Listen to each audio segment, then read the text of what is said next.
Hello and welcome back to our read aloud of Inkheart by Cornelia Funke. Today we are on chapter 5. We're going to be continuing our reading from there. Chapter 5, Only a Picture. For him that stealeth or borroweth and returneth not this book from its owner, let it change into a serpent in his hand and rend him.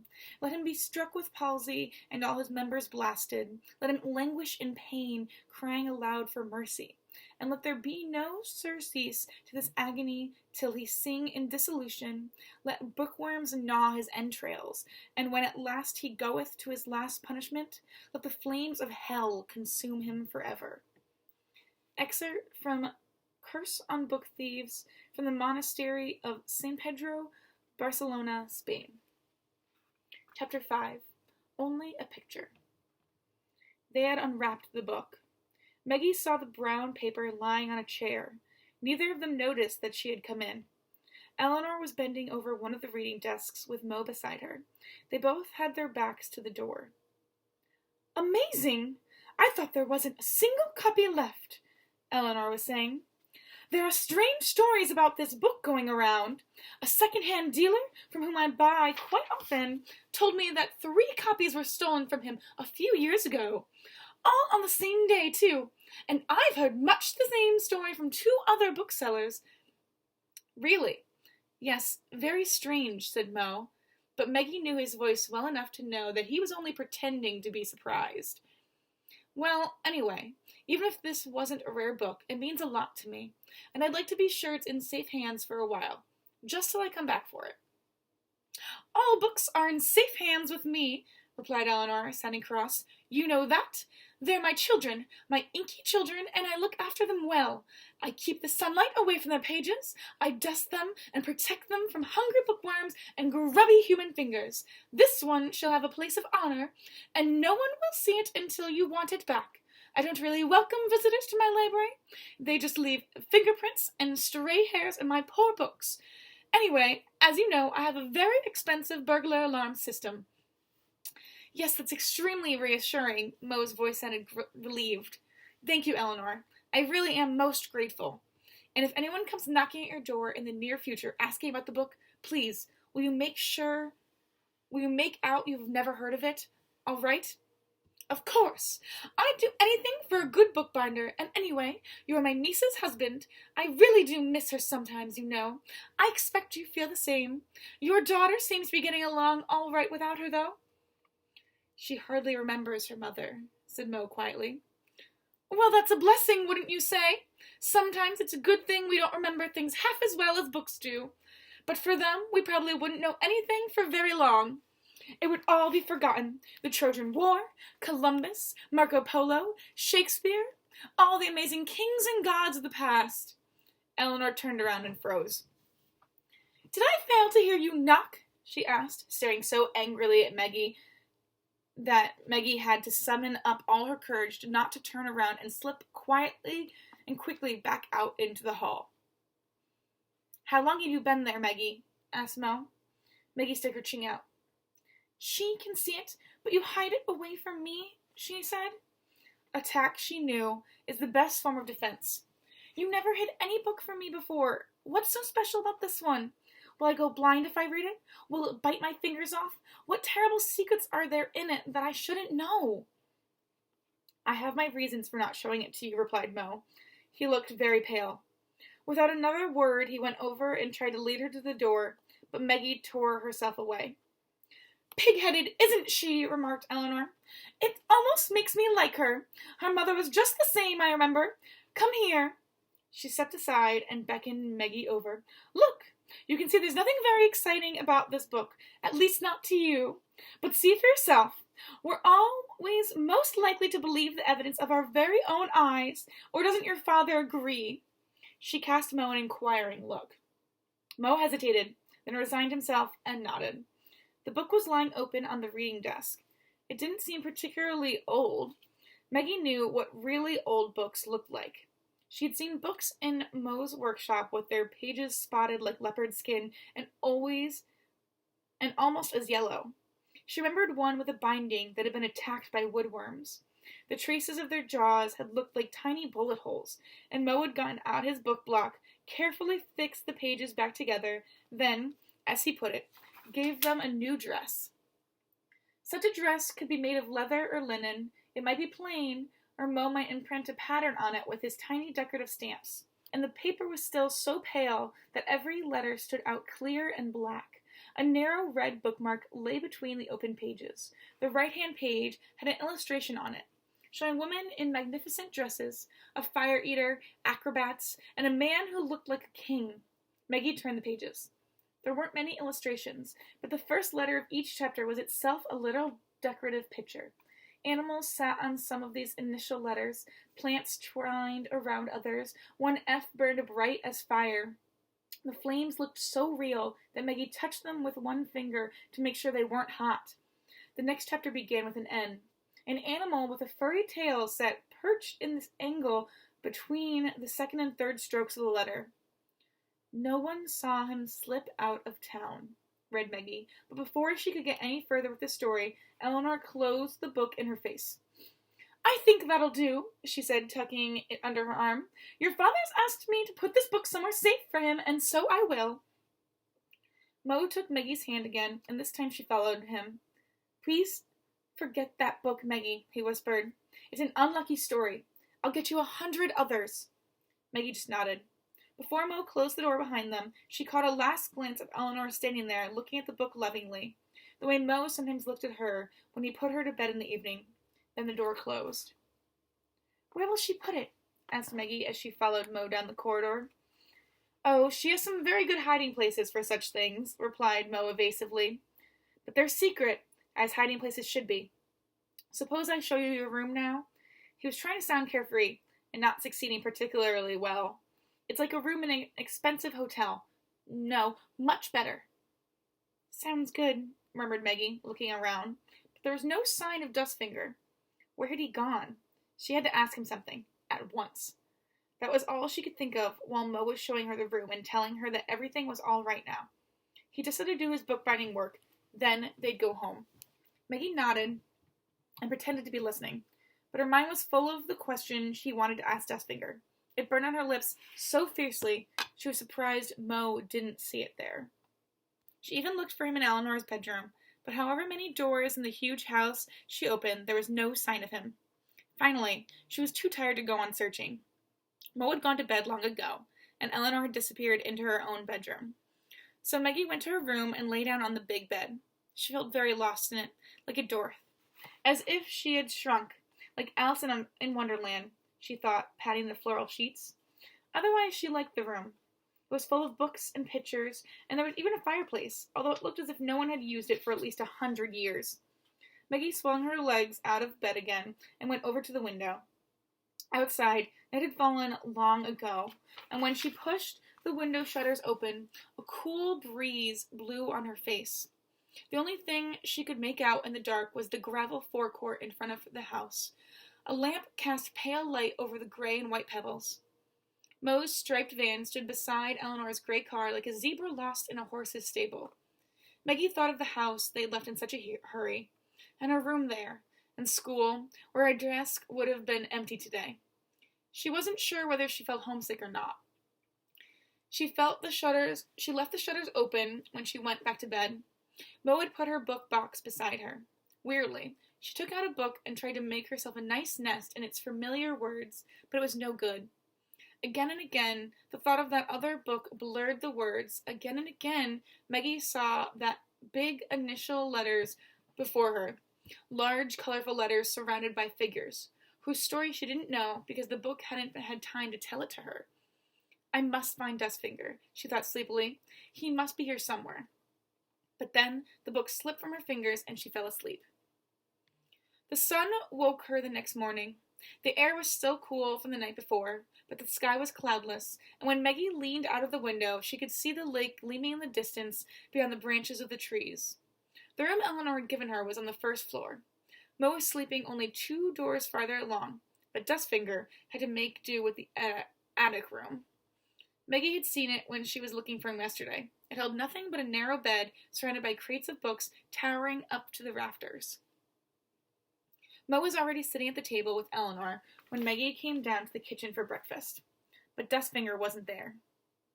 "Oh, he's had breakfast already," said Eleanor sharply when Maggie asked about him, "along with some animal like a Pomeranian dog. It was sitting on the table and it spat at me when I came into the kitchen. I wasn't expecting anything like that. I made it clear to your peculiar friend that flies are the only animals I'll allow anywhere near my kitchen table, and so he took the furry creature outside." "What do you want him for?" asked Mo. "Oh, nothing special. I just wanted to ask him something," said Maggie. She hastily ate half a slice of bread, drank some of the horribly bitter cocoa Eleanor had made, and went out. She found Dustfinger behind the house, standing on a lawn of short, rather rough grass, where a solitary desk chair stood next to a plaster angel. There was no sign of Gwyn. A few birds were quarreling among the red flowers of the rhododendron, and there stood Dustfinger, looking lost to the world, and juggling. Maggie tried to count the colored balls. 4, 6, 8. He plucked them out of the air so swiftly that it made her dizzy to watch him. He stood on one leg to catch them, casually, as if he didn't even have to look. Only when he spotted Maggie did a ball escape his fingers and roll at her feet. Maggie picked it up and threw it back. "Where did you learn to do that?" she asked. "It looked, well, wonderful." Dustfinger made a mocking bow. There was that strange smile of his again. "It's how I earn my living," he said, "with the juggling and a few other things." "How can you earn a living that way?" "At markets and fairs, at children's birthday parties. Did you ever go to one of those fairs where people pretend they're still living in medieval times?" Maggie nodded. Yes, she had once been to a fair like that with Mo. There had been wonderful things there, so strange that they might have come from another world, not just another time. Mo had bought her a box decorated with brightly colored stones and a little fish made of shiny green and gold metal, with its mouth wide open and a jingle in its hollow body that rang like a little bell when you shook it. The air had smelled of freshly baked bread, smoke, and damp clothes. And Maggie had watched a smith making a sword and had hidden behind Mo's back from a woman in a witch's costume. Dustfinger picked up his juggling balls and put them back in his bag, which was standing open on the grass behind him.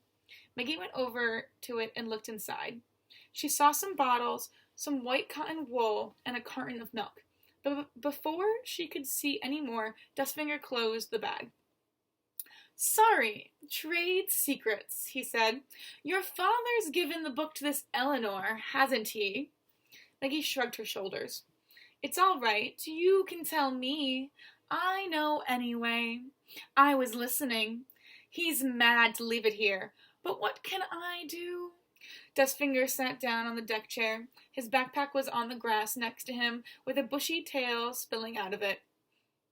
"I saw Gwyn," said Maggie. "Did you?" Dustfinger leaned back, closing his eyes. His hair looked even paler in the sunlight. "So did I. He's in the backpack. It's the time of day when he sleeps." I saw him in the book." Maggie didn't take her eyes off Dustfinger's face as she said this, but it didn't move a muscle.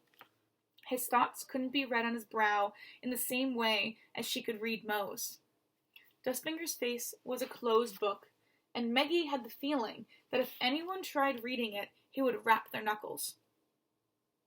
"He was sitting on a letter," she went on, "on a capital N. I saw his horns."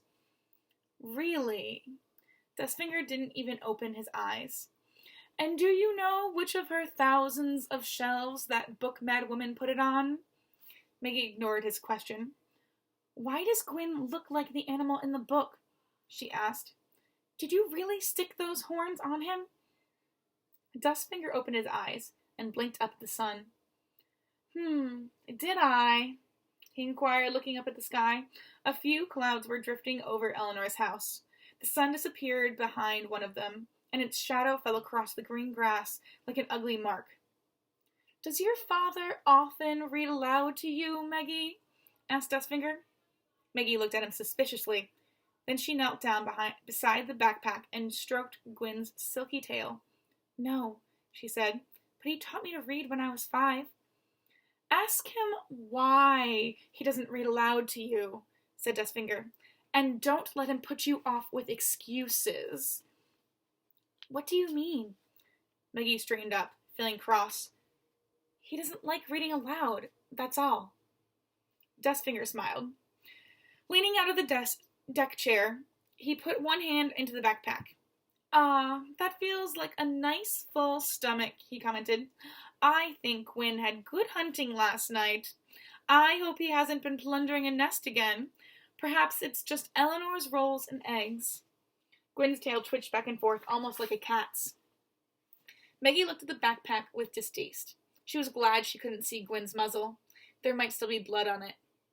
Dustfinger leaned back in Eleanor's deck chair. Shall I give you a performance this evening? Show you what the bottles, the cotton wool, and all the other mysterious things in my bag are for? He asked without looking at her. It has to be dark for that. Pitch dark. Are you scared to be outdoors in the middle of the night? Of course not, said Maggie, offended, although really she was not at all happy to be out in the dark. But first, tell me why you stuck those horns on Gwyn, and tell me what you know about the book. Dustfinger folded his arms behind his head. Oh, I know a lot about that book, he said, and perhaps I'll tell you sometime. But first, the two of us have a date, here at 11 o'clock tonight. Okay? Maggie looked up at the blackbird singing its heart out on Eleanor's rooftop. Okay, she said, 11 o'clock tonight. Then she went back to the house. Eleanor had suggested that Mo set up his workshop next door to the library. There was a little room where she kept her collection of old books about animals and plants, for there seemed to be no kind of book that Eleanor didn't collect. She kept this collection on shelves of pale, honey-colored wood. On some of the shelves, the books were propping up glass display cases of beetles pinned to cardboard, which only made Maggie dislike Eleanor all the more. By the only window was a handsome table with turned legs, but it was barely half as long as the one Mo had in his workshop at home. Perhaps that was why he was swearing quietly to himself when Maggie put her head around the door. Look at this table, he said. You could sort a stamp collection on it, but not bind books. This whole room is too small. Where am I going to put the press and my tools? Last time I worked up in the attics, but now they're filled with crates of books too. Maggie stroked the spines of the books, crammed close together on the shelves. Just tell her you need a bigger table. Carefully, she took a book off the shelf. It contained pictures of the strangest insects. Beetles with horns, beetles with proboscis. One even had a proper nose. Maggie passed her forefinger over the pastel-colored pictures. Mo, why haven't you ever read aloud to me? Her father turned around so abruptly that the book almost fell from her hand. Why do you ask me that? You've been talking to Dustfinger, haven't you? What did he tell you? Nothing. Nothing at all. Maggie herself didn't know why she was lying. She put the beetle book back in its place. It felt almost as if someone were spinning a very fine web around the two of them. A web of secrets and lies closing in on them all the time. I think it's a good question, though, she said as she took out another book. It was called Masters of Disguise. The creatures in it looked like live twigs or dry leaves. Mo turned his back to her again. He began laying out his implements on the table, even though it was too small. His folding tool on the left, then the round-headed hammer he used to tap the spines of books into shape. The sharp paper knife. He usually whistled under his breath as he worked, but now he was perfectly quiet. Maggie sensed his thoughts were far away. But where? Finally, he sat on the side of the table and looked at her. I just don't like reading aloud, he said, as if it was the most uninteresting subject in the world. You know I don't. That's all. But why not? I mean, you make up stories. You tell wonderful stories. You can do all the voices and make it exciting and then funny. Mo crossed his arms over his chest as if hiding behind them. You could read me Tom Sawyer, suggested Maggie, or How the Rhinoceros Got His Skin. That was one of Mo's favorite stories. When she was smaller, they sometimes played at having crumbs in their clothes, like the crumbs in the rhino's skin. Yes, an excellent story, murmured Mo, turning his back to her again.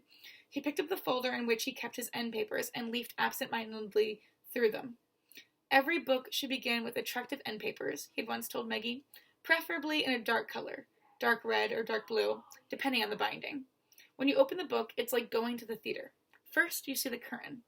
Then it's pulled aside and the show begins. Meggie, I really do have to work now, he said without turning around. The sooner I'm through with Eleanor's books, the sooner we can go home again. Meggie put the book about creatures who are masters of disguise back in its place. Suppose he didn't stick the horns on, she asked. What? Gwyn's horns. Suppose Dustfinger didn't stick them on. Well, he did. Mo drew a chair up to the table that wasn't long enough for him. By the way, Eleanor's gone shopping. If you feel faint with hunger before she gets back, just make yourself a couple of pancakes, okay? Okay, murmured Meggie. For a moment she wondered whether to tell him about her date with Dustfinger that night, but then she decided against it. Do you think I can take some of these books to my room? She asked instead. I'm sure you can, so long as they don't disappear into your box. Like that book thief you once told me about? Meggie put 3 books under her left arm and 4 under her right arm. How many was it he stole? 30,000? 40,000, said Mo. But at least he didn't kill the owners. No, that was the Spanish monk whose name I've forgotten. Meggie went over to the door and opened it with her toe. Dustfinger said Capricorn would kill you to get hold of that book. She tried to make her voice uncasual. Would he, Mo? Meggie! Mo turned around with a paper knife, pretending to point it at her threateningly. Go and lie in the sun, or bury your pretty nose in those books. But please let me get some work done. And tell Dustfinger I will carve him into very thin slices with this knife if he goes on telling you such nonsense. That wasn't a proper answer, said Meggie, making her way out into the hallway with an armful of books. Once in her bedroom, she spread the books out on the huge bed and began to read. She read about beetles who moved into empty snail shells as we might move into an empty house, about frogs shaped like leaves and caterpillars with brightly colored spines on their backs, white-bearded monkeys, striped anteaters, and cats that dig in the ground for sweet potatoes. There seemed to be everything here. Every creature Meggie could imagine, and even more than that she could never have dreamed existed at all.